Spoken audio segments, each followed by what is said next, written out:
စိတ်မော့ဆရာမများလည်းကလေးတွေလို့ပြောရှင်တကြစွာကစားတတ်ပါတယ်နော်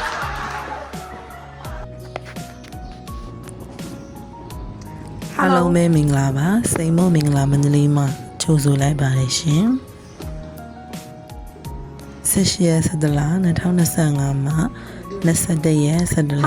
2025ထိ4ရက်တာ training ကိုမန္တလေးရှိ65ကျောင်းပေါင်း၍ training လုပ်ဖြစ်ခဲ့တဲ့ပုံရိပ်များကိုမျှဝေပေးလိုက်ပါတယ်ရှင်ကျမတို့စိတ်မော့ပညာရေးတွင်နေ့စဉ်နေ့တိုင်းတစ်နေ့တစ်ချိန်အမြဲတမ်းကလေးတွေရဲ့သင်ကြားမှုပုံမှန်ထောက်ကူပြုနိုင်ရတဲ့ဆရာမများစိတ်သက်ခွန်အားများလိုချတကြစေရန် training ပေးလျက်ရှိပါတယ်ယခု training မှာဆိုရင်လည်းဆရာမတွေဟာ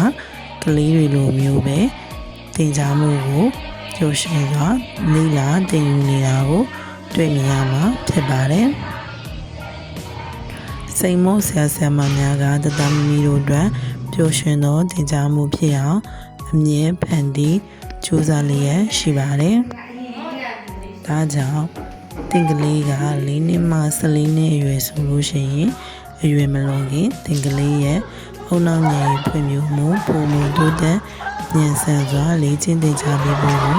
စိတ်မော့ပညာရေးရှိနေပြီဆိုတာသင်အနေနဲ့သိပြီးပါပြီလား။တင်ကလေးရဲ့အနာဂတ်လှပဖို့ကိုစိတ်မောမှာကြိုးစားကူညီပေးလျက်ရှိပါတယ်။ဒါကြောင့်4နှစ်မှ14နှစ်ရွယ်ကလေးတွေကိုရွေးချယ်ပြီးသင်ပေးရလဲဆိုလို့ရှိရင်4နှစ်မှ14နှစ်အရွယ်ဟာအုံနောက်ဖွံ့ဖြိုးမှု